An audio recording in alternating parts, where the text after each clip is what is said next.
کہانی ہے ایک ایسے انسان کی جو تنہا تھا مگر سچائی کے ساتھ کھڑا تھا، جو قید میں تھا مگر دل ایمان سے آزاد تھا۔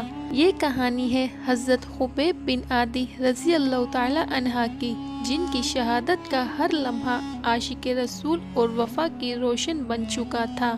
آئیے وقت کے پردے پلٹتے ہیں اور چلتے ہیں 3 ہجری کی طرف، جہاں اسلام دشمن قریش بدلے کی آگ میں جل رہے تھے اور اسلام کے مجاہدین صبر، تقوی اور قربانی کی اعلیٰ مثال بنے کھڑے تھے۔ غزوہ بدر میں قریش کو زبردست شکست ہوئی، ان کے کئی سردار مارے گئے، اب وہ بدلہ لینا چاہتے تھے۔ اسی دوران بنو لحیان قبیلے کے کچھ افراد نے ایک چال چلی۔ انہوں نے رسول اکرم صلی اللہ علیہ وآلہ وسلم کے پاس آ کر کہا، یا رسول اللہ، ہمارے لوگ اسلام قبول کرنا چاہتے ہیں، آپ ہمیں کچھ معلم صحابہ بھیجیے۔ لیکن حقیقت کچھ اور تھی، یہ ایک خفیہ سازش تھی اور رسول اللہ صلی اللہ علیہ وآلہ وسلم نے خلوص دل سے 6 صحابہ بھیج دیے، جن میں حضرت خبیب بن عادی بھی شامل تھے۔ راستے میں بنو لحیان نے حملہ کر دیا، کچھ صحابہ شہید ہو گئے، کچھ گرفتار کر لیے گئے۔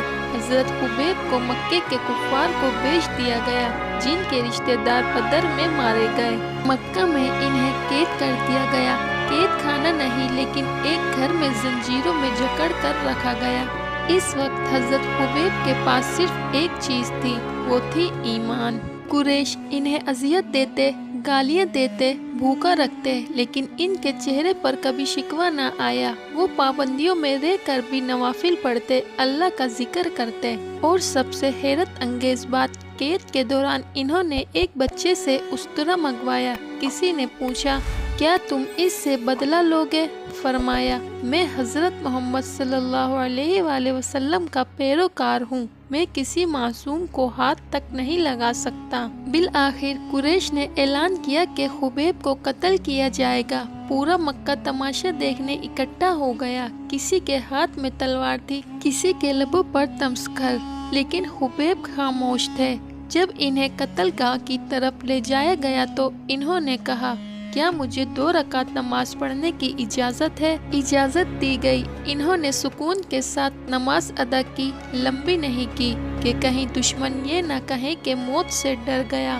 پھر مشرکین نے پوچھا، خبیب، اگر تم چاہو تو ہم تمہیں آزاد کر سکتے ہیں، شرط یہ ہے کہ تم یہ کہو کہ تم چاہتے ہو کہ محمد تمہاری جگہ ہوں۔ خبیب کا چہرہ روشن ہو گیا اور انہوں نے کہا، خدا کی قسم، میں یہ بھی برداشت نہیں کر سکتا کہ میرے نبی کو ایک کانٹا چبھے اور میں اپنے گھر میں آرام سے بیٹھا رہوں۔ یہ جملہ سن کر مکے کے سردار خاموش ہو گئے، کوئی بول نہ سکا۔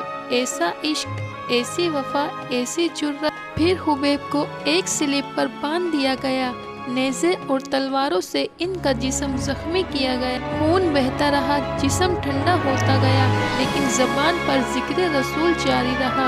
اور پھر ایک آخری بار اور حضرت خبیب بن عادی رضی اللہ تعالی عنہ شہادت کے رتبے پر فائز ہو گئے، لیکن ان کی شہادت کا اثر اتنا گہرا تھا کہ قریش کے کئی افراد کے دل بدلنے لگے۔ حضرت خبیب بن عادی کی شہادت صرف ایک قتل نہیں تھا، یہ ایمان، وفا اور عشق رسول کی فتح تھی۔ وہ قید میں تھے لیکن روح آزاد تھی، زخموں سے چور تھے لیکن زبان درود سے تر تھی۔ کاش آج کے مسلمان ان جیسے وفادار بن سکے، کاش ہماری دعائیں، عبادتوں اور نیتوں میں وہی سچائی آ جائے۔ یہی ہے اصل اسلام، یہی ہے خالص عشق مصطفیٰ صلی اللہ علیہ وآلہ وسلم۔